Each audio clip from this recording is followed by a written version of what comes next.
श्रीशैलेशदयापात्रम् धीभक्त्यादिगुणार्णवम् यतीन्द्रप्रवणम् वन्दे रम्यजामातरम् मुनिम् लक्ष्मीनाथसमारम्भाम् नाथयामुनमध्यमाम् अस्मदाचार्यपर्यन्ताम् वन्दे गुरुपरम्पराम् यो नित्यम् अच्युतपदाम्बुजयुग्मरुक्मव्यामोहतस्तदितराणि तृणाय मेने अस्मद्गुरोर्भगवतोऽस्य दयैकसिन्धोः रामानुजस्य चरणौ शरणम् प्रपद्ये लोकाचार्याय गुरवे कृष्णपादस्य सूनवे संसारभोगिसन्दष्टजीवजीवातवे नमः।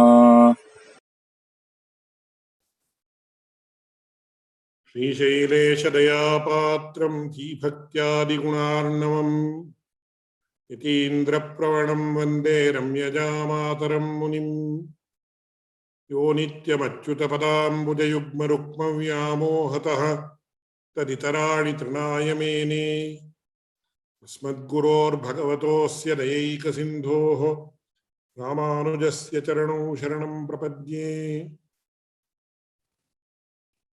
लोकाचार्याय गुरवे कृष्णपादस्य सूनवे संसारभोगिसन्दष्टजीवजीवातवे नमः. We continue with the exposition of the Mumuksupadi.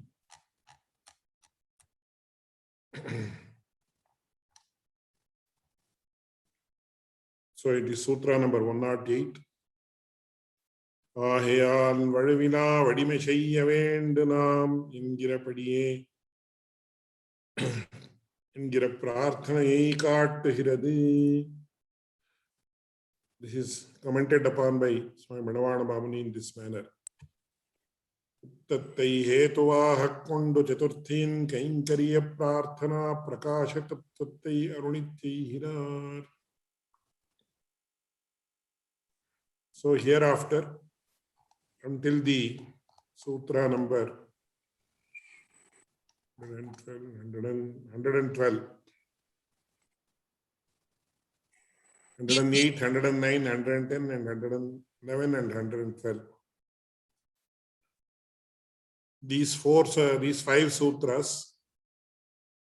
quote from different stanzas of the Alvars, which are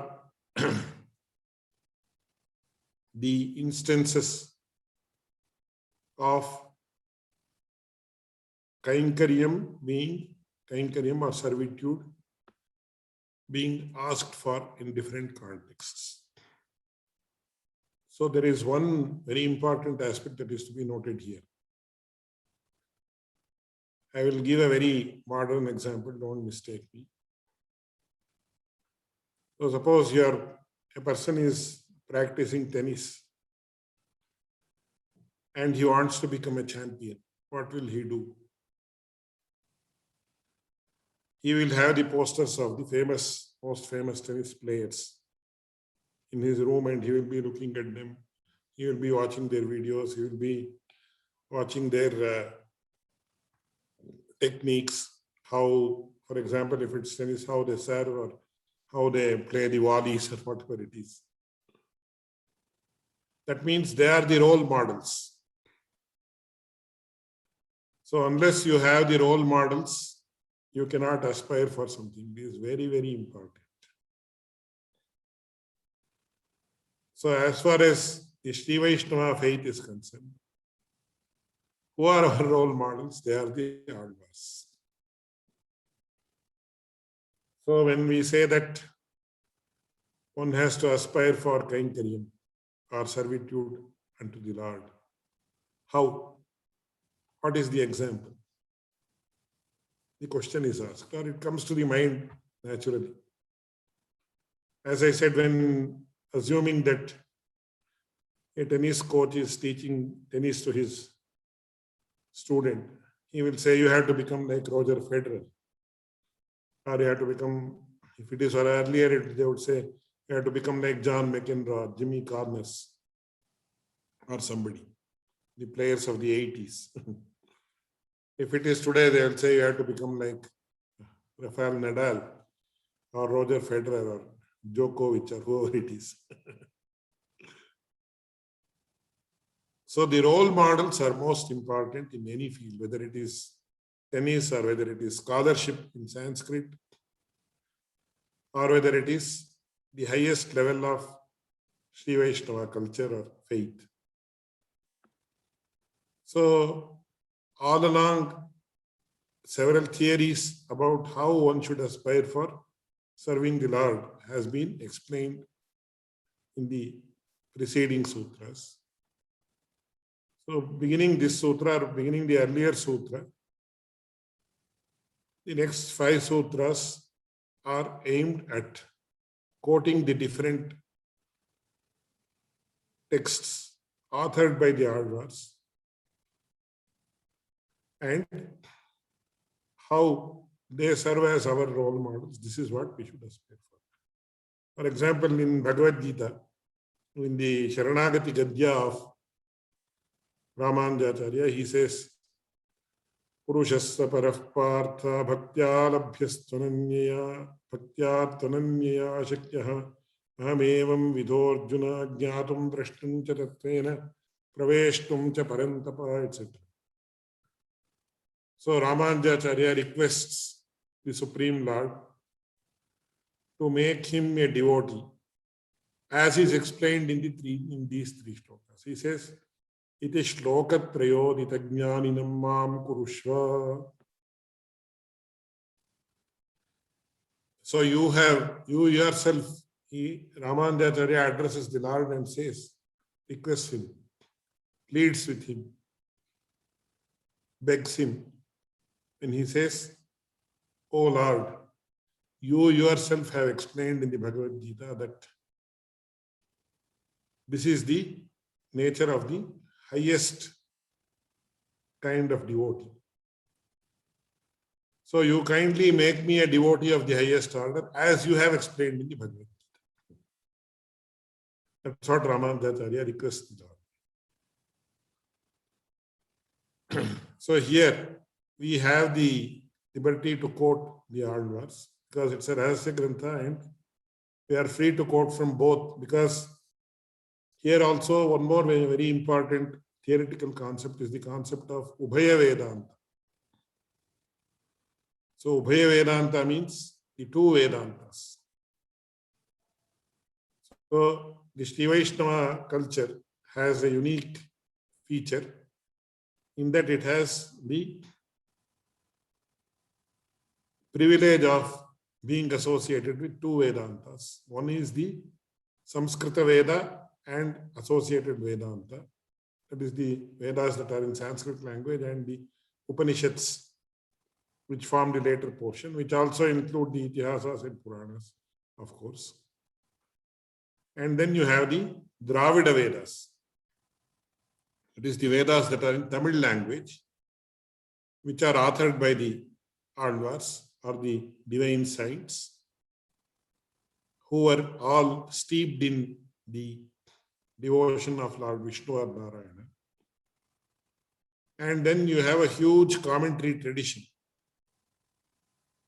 which is, you have a huge commentary tradition authored on the authored as commentaries of the Divya Prabandhas. And luckily today, many of them have been translated into English and they are available online. You can look at them also.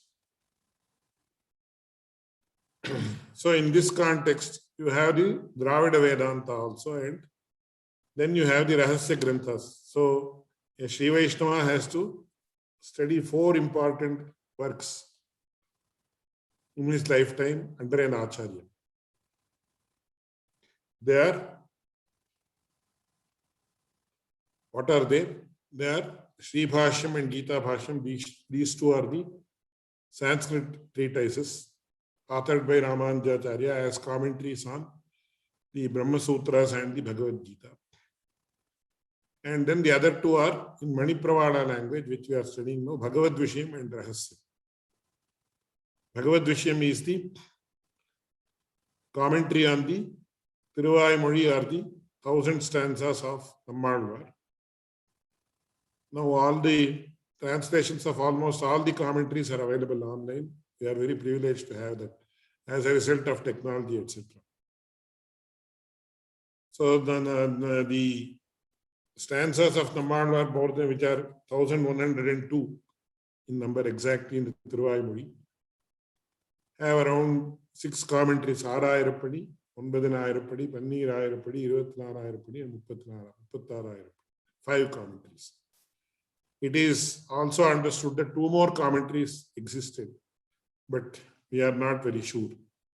They are not available as of now, and they are not known to us in black and white. So the Bhagavad Vishayam is the commentary on the verses of Nammalvar, who was the highest possible devotee. There are several instances which I can quote to prove this, but I am not going to that, because the verse quoted now in the sutra that was just flashed by Keshavdas ji is from Nammalvar's Thiruvaimozhi only, where he says, "Olivil kalamellam udanai manni valuvilavadime seyya vendum naam."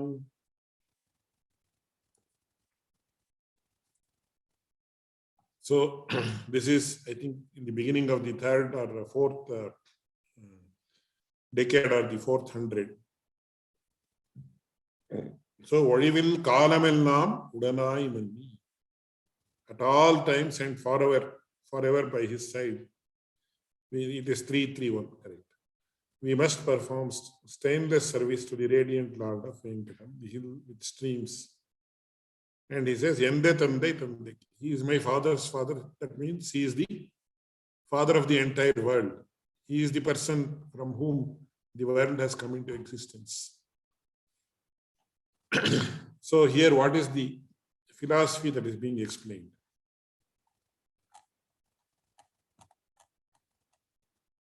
ஆகையால் வழுவிலாவடிமை செய்ய வேண்டும் என்கிற பிரார்த்தனையை காட்டுகிறது.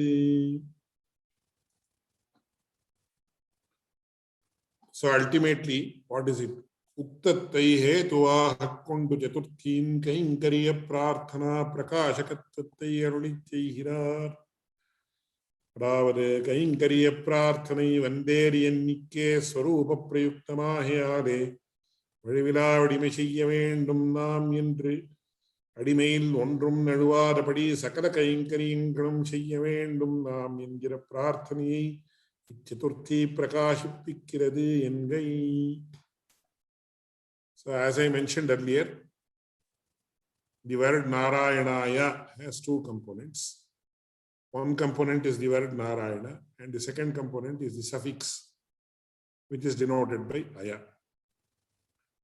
So ultimately, as we have understood earlier, the purport of the word Narayana is that this Jivatma is totally, even if you say 100 times, 1,000 times, totally subservient to the Supreme Lord. So what is the essence of subservience? The essence of subservience is Kainkariya, or servitude unto him, engaging in his service of all kinds. Then in the earlier sutra, the question was raised, when the Jivatma or individual soul is totally subservient, can he ask for something? Is it right on his part to ask the Lord, "Oh Lord, bestow your Kainkariya service unto me, on me, bestow the opportunity to serve you"? So if a person is a bonded laborer, does he have any independence to ask for something? This is the question. This was the question raised in the earlier sutra, which was explained in the earlier class. And the answer is no. It's not wrong on his part. It is very much in line with his Swarupa. Suppose there is a bonded laborer, assuming that there is a bonded laborer, and it is his duty to serve the Lord or serve his master by all means. If he says, I don't want to serve you, I want to enjoy something, then it is against his nature, or it is not Swarupa Prapta, as they call it in Sanskrit. But suppose he is doing all types of services to his master, and the master is happy with him, and the bonded laborer asks, Oh master, you have given me the opportunity to serve you in so many ways. I want to serve you in another manner also. Will it be wrong on the part of the bonded laborer? Will the master feel bad about it, or will the master feel good about it? He will definitely feel very good about it. Oh, if you are enjoying my serving me, then definitely I will accept your service in some other manner also. Why not? He will say. So that is what is mentioned here. If that's why, so he says, at all times and forever. ஒழிவில் காலமெல்லாம் உடனாய் மன்னி வழுவிலா அடிமை செய்ய வேண்டும். That means all types of services should be rendered by us to the Supreme Lord. And if the Jivatma or individual soul aspires to serve him in one more manner, he is already serving him in 10 ways. If he wants to serve him in one more manner, it is very much in line with his nature, and it's not against his nature, or he is not transgressing his limit in any manner. This is what Nammalvar has said. And what Nammalvar has said is as important or more important than what has been said in the Vedas. That is why we accept this as Swarupa Prapta. It is in line with the nature of the individual soul. And it is in no way Vanderi. In Tamil they use the word Vanderi, which means something that is alien to him, something that is artificial to him, something that is beyond his limits. So asking for service with service to the Lord is very much in line with his nature, and it's not against his nature, or neither is it a transgression of the limit of the Jivatma or individual soul. This is what is the essence of Sri Vaishnava philosophy. So that's why Swami Manavada Mamani says, Yengira prarthani kaatahiradu. Then further he says, Kannarakkande kalivador kaadaluttarkum உண்டோ கண்கள் துஞ்சுதல் என்கிறபடியே காண்பதற்கு முன்பு உறக்கமில்லை கண்டால் சதா பஷ்யந்தியாகையாலே உறக்கமில்லை. So I request Keshav ji to put the translation so that the literal translation is available to all the people online.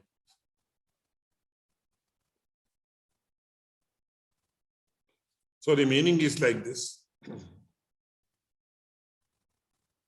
In Vaikuntha, once a person enters the annals of Vaikuntha, will he actually go to sleep? So there is no question of sleeping at all, because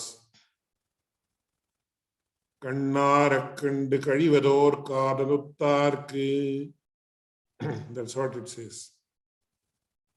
So I will give a example from the Leela Vibhuti of the current one. So we all go from here to Tirumala. That is the hill situated in Tirupati, to have the darshan of Lord Venkateshwara or Srinivasa. We all know it's a very difficult proposition, because from wherever we are, we go all the way to Tirupati. And there the Lord is extremely busy. It's not that people are busy, Lord is extremely busy, because every day nearly 10,000 to 15,000 devotees throng the place to have his darshan. So if you don't have the proper ticket or something, and they say Dharma Darshan or something like that, where you have to go in a queue. So probably you have to spend, many a times people spend 5 hours or 6 hours in the queue to have the darshan. They will have the glimpse of the Lord only for 10 to 15 seconds, not more than that.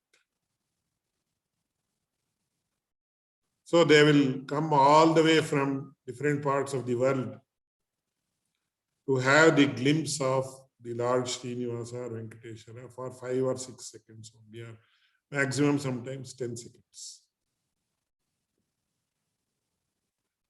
So similarly, what happens, and even very beautifully, Yamunacharya very beautifully says, Sakriti Twadakara Vilokanashaya Trinikrita Anuttama Bhukti Mukti Mahatma Bhihi. So the Mahatmas are great souls. Who are the great souls? What is the definition of a great soul in this context? He says, Sakriti Twadakara Vilokanashaya. Oh Lord, these Mahatmas are such that Sakriti Twadakara Vilokanashaya, just to have the glimpse of your divine form for one moment, for once, they have given up Anuttama Bhukti Mukti Bhihi. They have given up the most exalted pleasures of life. They have given up even the wish to be liberated, because they want to have the glimpse of your divine form only once.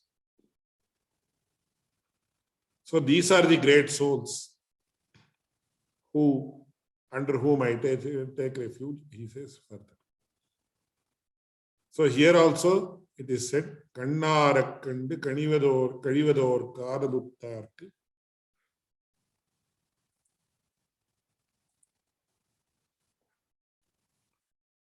Kadaluttarkum Undo Kangal Tunjudan. So suppose, even I will quote the example of Melkote, where we have a very beautiful festival called Vairamudi festival.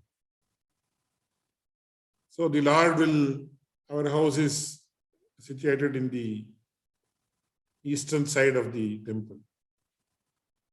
So by the time the Lord takes a, what you call a pradakshina or circumambulation around the town and comes to our place, it will be around 2 o'clock or 2:30. So hundreds of people used to come earlier. Now the number has reduced greatly. Let it be. So they will actually keep, when is the Lord coming? When is the Lord coming? When is the Lord coming? They will be quite tired from morning. So they will be just waiting, looking at it like this, looking at the Lord. Oh, is the procession going to come? When will we have the darshan of the Lord? When will we have darshan? When will we have darshan? When will we? So they will not even blink their eyes even once,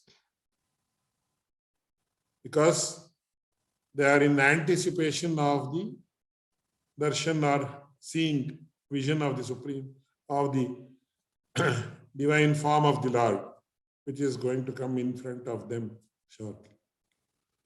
So they will say, they will not even be ready to blink, which is a natural phenomenon. So they will say, Undo Kangal Tunjudan. So when a person is so much devoted to the Lord and he is so much passionate to have the darshan of the Lord, he will not even blink. He will be seen like this. And then suddenly what happens? Suddenly the vision of the Lord occurs. Then once again, they will see. They'll keep on seeing. So even before having the vision or darshan of the Lord, they will not blink. They will not go to sleep. Because sleep means they have to close their eyes. Automatically the eyes will close when we sleep. But when you are so much enamored of something, you will not even blink, you will not even go to sleep. You cannot sleep actually. When you are very excited or when you are deeply sad, you cannot sleep because the mind will not allow you to relax. So I am undergoing that problem because of my father's departure. You are not able to sleep at all because you are so sad.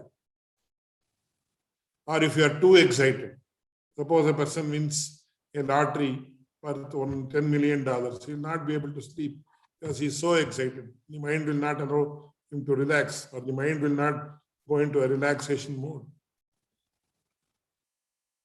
But the deep wish to see the Lord, have the vision and divine vision of the divine Lord, how much ever divine we put, it's not enough. Is such that they will not be able to close their eyes. Always be without even blinking, always looking. When will I get the vision? When will I be able to see the Lord? And then once they get the vision, then also they will not be able to sleep because the Taittiriya Upanishad says, Sada Pashyan Tad Vishno of Paramam Padagam Sada Pashyanti Surayaha Divi in the Narayana Upanishad, I'm sorry. Divi Vachakshuratatam Tadvipraso Vipanyavoda Grivagam Sassamindhate Vishnor Paramam Padam. Very, very wonderful, wonderful description of the Paramapada or the Vaikuntha of Supreme Lord. So, Tadvishnoho Paramam Padam Sada Pashyanti Surya. So in India, in the modern, in this world, in the Leela Vibhuti, in the material world, we say 24/7, 365. But in Vaikuntha, it's not like that.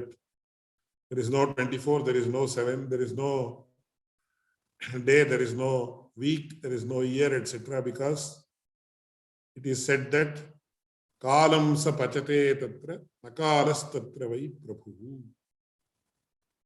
So there, here, we are all slaves of time. It's a very important concept. Kala is the Supreme Lord himself. Kalo asmi lokakshekar pravritta. That's what Lord Krishna says. So the Lord himself is of the form of time, and time himself is of the form of the Lord. So we all have a limited space in this world. So as soon as a child is born, it comes into the realm of the material existence.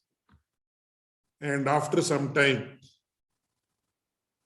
according to its karma and according to the will of the God, it actually grows.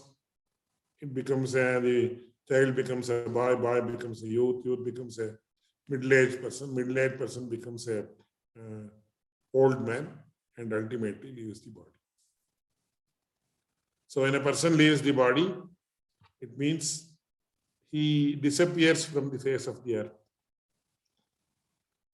So once the soul leaves the body becomes useless and it has to be disposed of. And the best way to dispose of it is cremation according to the Indian tradition. So why it is so, etc., is not relevant in this context, but it is very much in line with the wellness of the soul. And it is also said that once a person passes away, without any delay, the obsequies have to be performed and the body has to be cremated immediately.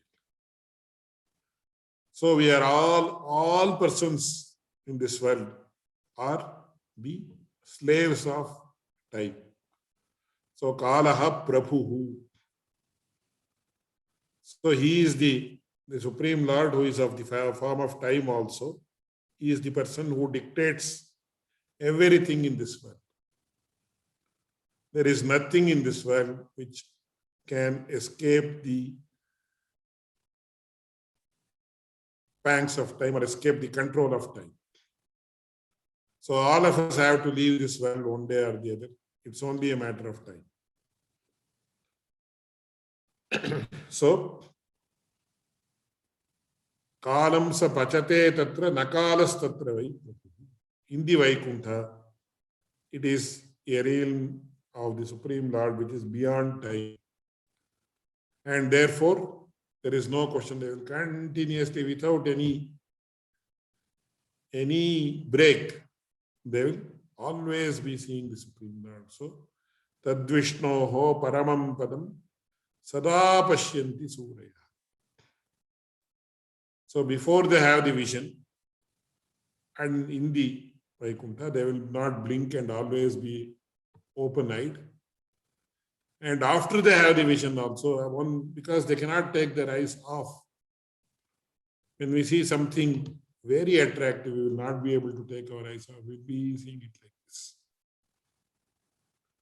That is why in the Ramayana, there is a very beautiful expression where it says, Chakshusha prapibanniva. As if he was drinking the sight through his eyes. So he is trying to absorb the divine form of the Lord as if he is drinking it through the eyes. That's what the Ramayana says. So this is the literal translation. The hordes of gods worship and circumambulate the ancient Lord and spend their hours beholding him with their love-filled eyes. Yet every time their eyes blink, they suffer the same pangs as those going through repeated death cycles through eternity. So this is the literal translation. So the bhava or the intention behind the verse is that waiting for the vision of the Supreme Lord, they will not blink and always be open-eyed. Once they have the vision, or once they start seeing the Lord, then also they will not blink or close their eyes because they cannot do so. And are they able to do so? Yes, they are able to do, because there is no question of time. So if you go to the Divya Desham, you have to, and if you stand in front of the Lord, of the iconic form of the Lord or the Archa form of the Lord, you may stand for 10 minutes, half an hour, 1 hour, but after 1 hour you have to come out because we are masters, we are the slaves of time. You cannot say 24 hours I'll stand in front of the sanctum sanctorum and have darshan. Because ultimately the door has to be closed and so many administrative procedures are there. And you also have to, you also have the problem of hunger, thirst, and so many other natural human urges. So nobody can say 24 hours I'll stand before the Lord and have darshan. Because we are slaves of time. There it's not so, because Kandal sada pashyantiya heyare urukkamillai. அதாவது இமையோர்கள் குழான் தொழுவதும் சூழ்வதும் செய்துள்ளமானை கண்ணாரக் கண்டு கழிவதோர்க்காது புத்தார்க்கு உண்டோ கண்கள் துஞ்சுதல் என்ற நித்திய சூரியனுடைய திருளான நிரந்தரம் அனுபவம் பண்ணுகிற சர்வேஸ்வரனை கண்கள் நிறையும்படி கண்டாழி கண்டொழிய கழியாதபடியான காதலிலே நினைந்தவர்களுக்கும் கண்கள் உருங்கருண்டோ என்னுமா போலே விஷயத்தை காண்பதற்கு முன்பு ஞான சங்கோச்ச ரூபமான உறக்கமில்லை. கண்ட காலத்தில் சதா பஷ்யந்தி என்கிறபடியே சதா அனுபவம் பண்ணுகையாலே உறக்கமில்லை என்கை. One important technical aspect is added here in the commentary. Swami Manavada Mamni says, here the closing of eyes or opening of the eyes is not to be taken in a literal sense, because this refers to the state in Paramapada, and it means if you don't go to, when you say, when it is said that he does not close his eyes or he does not go to sleep, it means that sleep is generally associated with tamoguna or ignorance. So, suppose a person is unattentive or inattentive, I don't know which is the right word. He is not attentive. Then he say, why are you sleeping? It doesn't mean that he is literally sleeping, but he is not attentive to the task, to perform the task which he has to perform. So in this context also, when they say urakkam illai, urakkam means sleep. So he doesn't go to sleep denotes that there is no question of he being overcome with ignorance. He will always be engaged in the divine experience of the Supreme Lord. So it is stated in a symbolic manner in this context when he says that there is no question of he closing his eyes or going to sleep. Before seeing the Lord, he doesn't blink or close his eyes because he wants to experience the divine form. And as soon as he beholds the divine form, then also he doesn't want to take his eyes off. He is always seeing the Supreme Lord, which means seeing essentially means experiencing. So, immersing himself in the divine experience of the Supreme Lord is what is meant here. So, these are the role models. This is what one should aspire for. And even experiencing the Supreme Lord internally is also one of the highest levels of kainkari.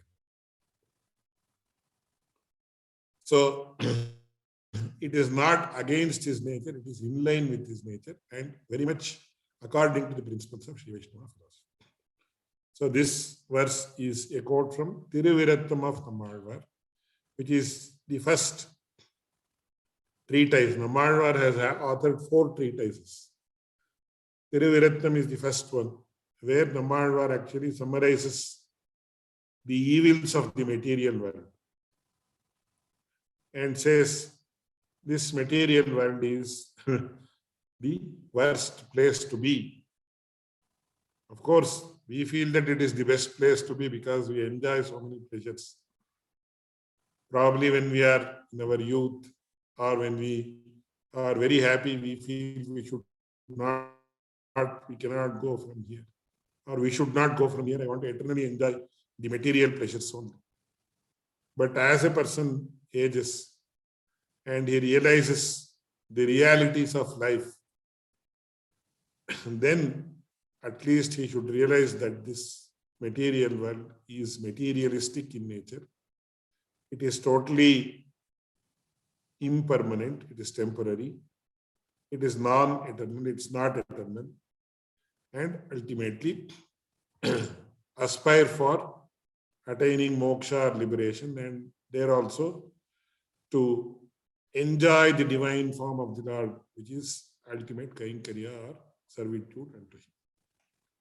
These are the points that are mentioned in detail in the Tiruvirattam, which contains 100 stanzas. So he says, ultimately, once the Jivatma enters the annals of Paramapada or Vaikuntha, there is no question of he being afflicted by the fallacies of ignorance, etc. He is always open-eyed. There is no question of him going to sleep, which means there is no question of his having even an iota of association with ignorance or tamoguna, etc. So this is the role model which is mentioned by Nammalvar, which we all should aspire for, which is what is mentioned by the Chaturthi Vibhakti of Narayanaya. So I will conclude the session here today. If there are any questions, you may ask.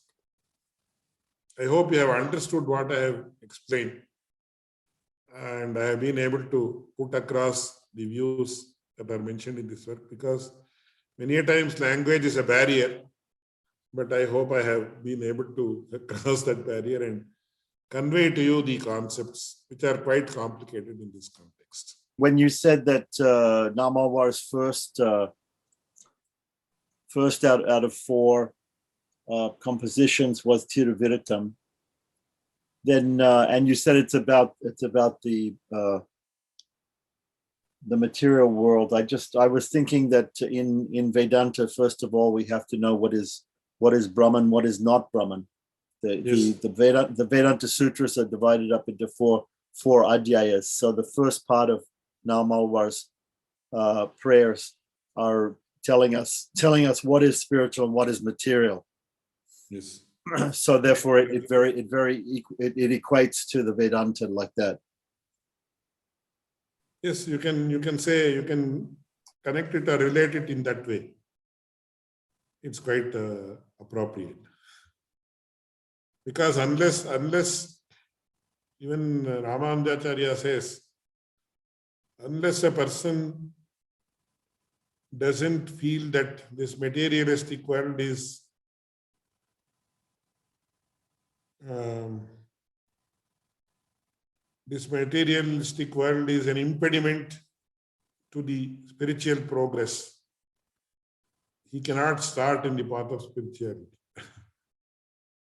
So he has to realize, unless a person realizes that this materialistic world is an impediment to our spiritual progress, it means that the person is not in the path of bhakti. Of course, there are several statements of the Alvars who have enjoyed the divinity of the Lord in the materialistic world itself. But they have gone past the materialistic urges or the lure of the modern, lure of the sensual pleasures.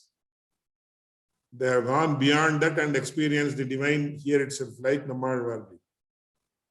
But if they say, I am very happy here, if a person says, I am extremely happy in this world, I don't need anything, I am very happy, I have my car, I have my bungalow, I have my private yacht, or I have my private seafront apartment which I am enjoying, etc.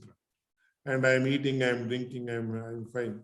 Yes, nobody will question him, but it doesn't mean that his life after he leaves the body will be very happy. Because the journey of the soul does not end with the end of this body itself. In fact, the journey of the soul has much more to traverse. So ultimately, every person has to know that this world is momentary or non-eternal. The pleasures that we are enjoying here are non-eternal.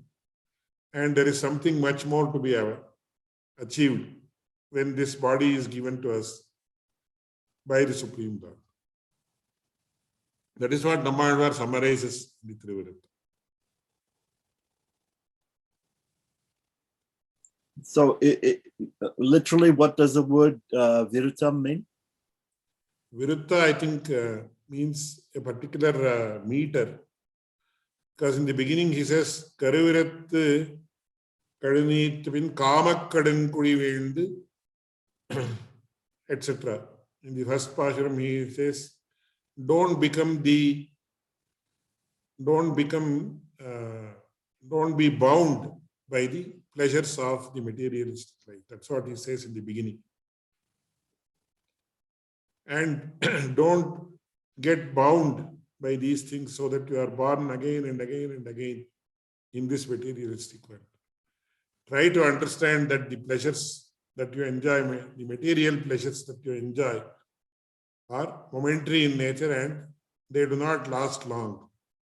And also they beget misery for you.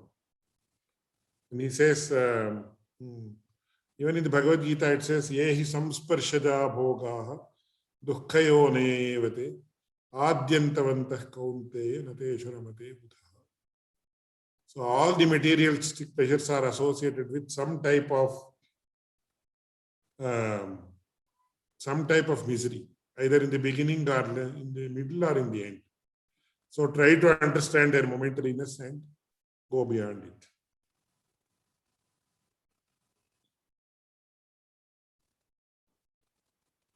Yes. So that's what it is.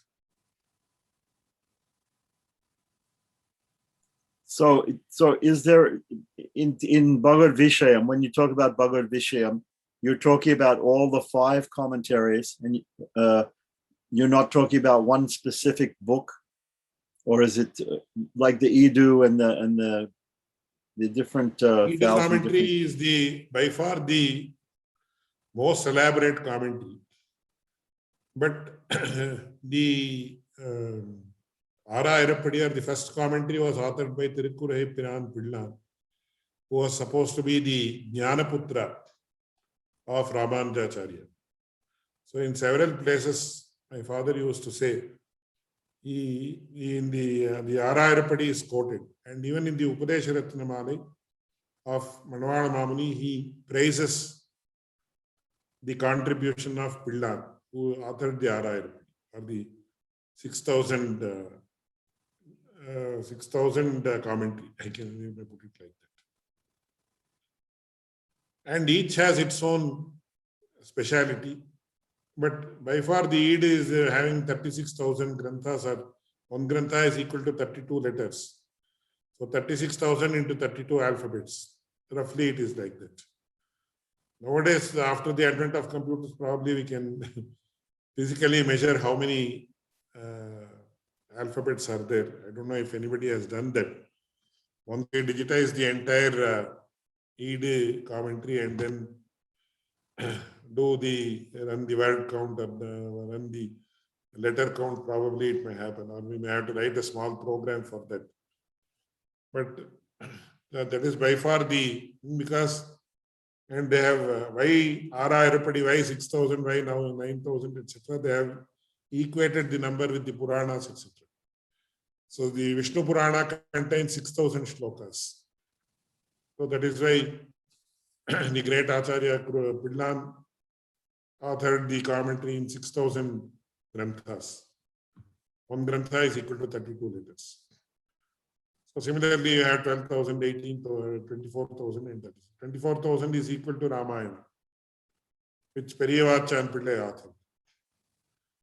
And 36,000, they say, is it is equal to Shuddha Prakashika, or the commentary of Sri Bhashya. I'm not very sure. I had heard some time back. So that is the reason, presumably, it is to be confirmed.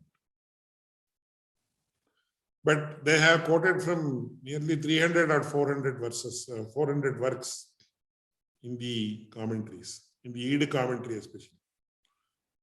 So you can imagine how vast and how deep their knowledge of the scriptures was. And in those days, we did not have physical books. Printing technology had not come. And I had to give a big talk on that only, how vast their memory was. Because even Ramanujacharya quotes from 200 works in Sri Bhashya. So did you have any index of works? Or could you go to any library and refer to the works?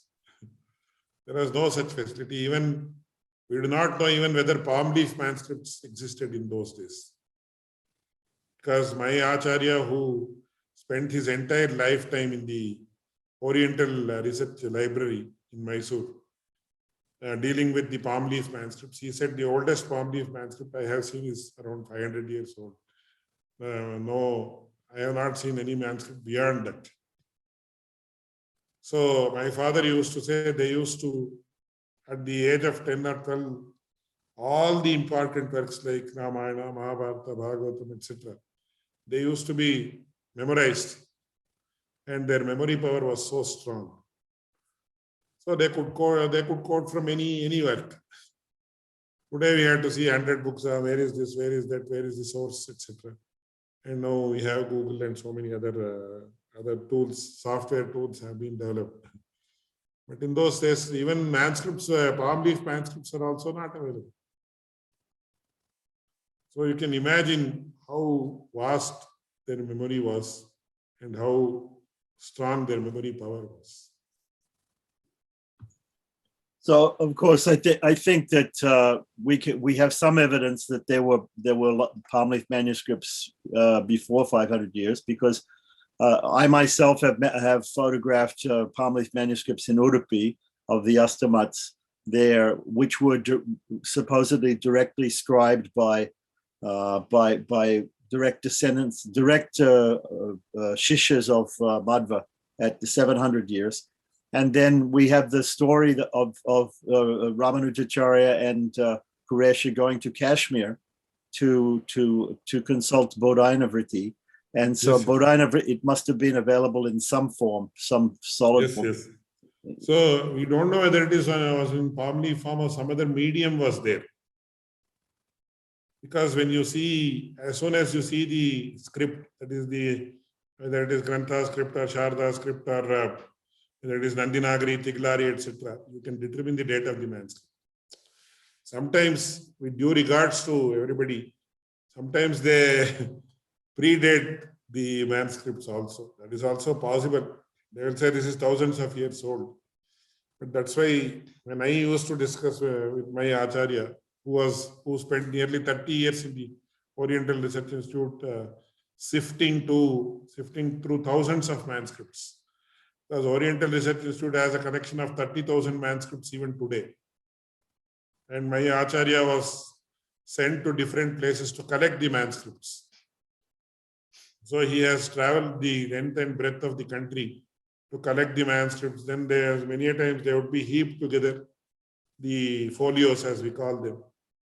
And he used to do very painstaking and work which requires a lot of patience in arranging them in the proper order. So many times, many folios would be lost. So he used to tell me that according to his research, the oldest palm leaf is around 500 years old, not more than that. But once again, there might be, we don't know, but he had told me like that and I go by his word. There might be something that is 700 years old, but we don't know. Right. As you say, also the medium itself, palm leaf, or whether it's Bhujapatra or whatever it is not, it doesn't last forever. You know, it deteriorates, and especially in dry climates, you know, so. And one more thing is, a few years back, the National Geographic people had come here and I gave an interview and I told them, so now you have the media you have now is so so much